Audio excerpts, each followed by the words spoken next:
Yun, what's up mga kagaston? Another video for today. So, ito, may ginagawa tayo ngayon.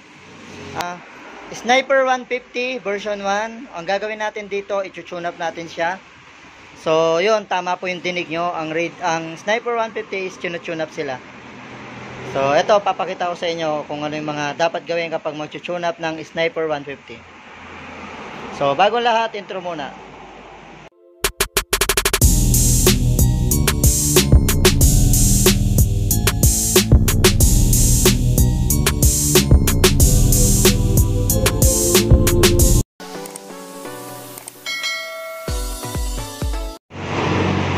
Ayun, sa pag-tune up ng sniper, kailangan munang baklasin mo muna yung mga kaha niya. Left and right, kailangan mabaklas yung kaha niya. And then, kailangan mo munang tanggalin tong mismong water pump niya. So, pagtanggal na ito, 3 tornilyo lang siya. Ito sa baba, tsaka dun sa taas. Pag natanggal mo na yung 3 yan, pwede mo nang tanggalin to. Tapos, yung taas naman, 5 tornilyo lang yan. Ito, tsaka yun dun. So, 5 tornilyo yan. Ngayon, bago mo siya i-tune up, dapat kailangan mo muna yung i-TDC or tinatawag nating top dead center. So, ano ba yung mga timing na dapat tandaan kapag i-TDC yung Sniper 150?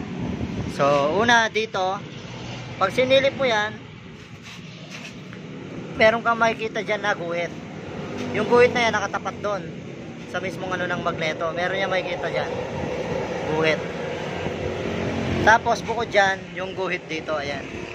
Etong palatandaan na to.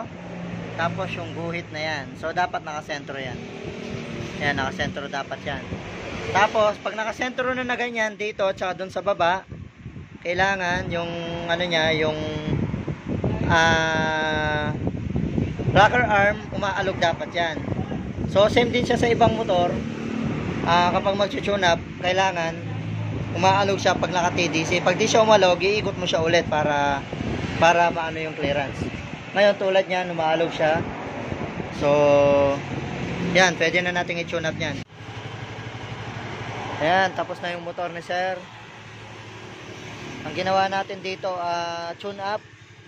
Kasi nga, yun, yung Sniper 150 ay tune up po yan mga kagaston. Tune up natin, tapos pinalitan din natin yung kanyang tensioner. So sabi ni sir, ginamit niya ngayon kasi di natin nabigyan ng video kahapon kung after niya matapos. So ngayon yung video. So sabi ni sir, mas gumanda daw yung takbo, tsaka mas tahimik yung makina sa dati. Kasi ang order nito is 13,000, nasa almost 35k.